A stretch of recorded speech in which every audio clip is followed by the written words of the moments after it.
ఈ రివెంజ్ పాలిటిక్స్కి సంబంధించి చాలా వైలెంట్గా మాట్లాడుకుంటూ ఉంటారు. గతంలో జగన్మోహన్ రెడ్డి గారు అధికారంలో ఉన్నప్పుడు లోకేష్ గారు నేను ఖచ్చితంగా వస్తే ఇలా మీ మీద చర్యలు తీసుకుంటాను రెడ్ బుక్ అని చెప్పేసి ఆయన మాట్లాడుతూ వచ్చారు. ఇప్పుడేమో జగన్మోహన్ రెడ్డి గారు మేము వస్తే మీకు ఇలా ఉంటుందని చెప్పేసి ఇలా ఉన్నారు. ఈ రివెంజ్ పొలిటికల్ని చూస్తున్నప్పుడు జనాల్లో నెగిటివిటీ కనిపిస్తుందా, పాజిటివిటీ కనిపిస్తుందా?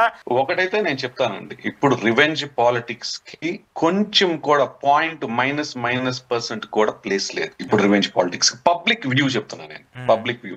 ఎందుకంటే పబ్లిక్, మీరు ఫర్ ఎగ్జాంపుల్ మేనిఫెస్టోలో చెప్పిన, మీరు ఎనీ పార్టీ మేనిఫెస్టోలో చెప్పిన హామీలనే వాళ్ళు చాలా సీరియస్ తీసుకున్నారు. అంటే ఇది ఇప్పుడు ఏంటి అంటే రిఫ్లెక్షన్ అయిపోయింది, మిర్రర్ అయిపోయింది మీడియా అనేది. మీరు ఒక చిన్న తప్పు మాట మాట్లాడితే దాని మీడియాలో అది కనీసం 100-200 టైమ్స్ స్క్రోల్ అయింది.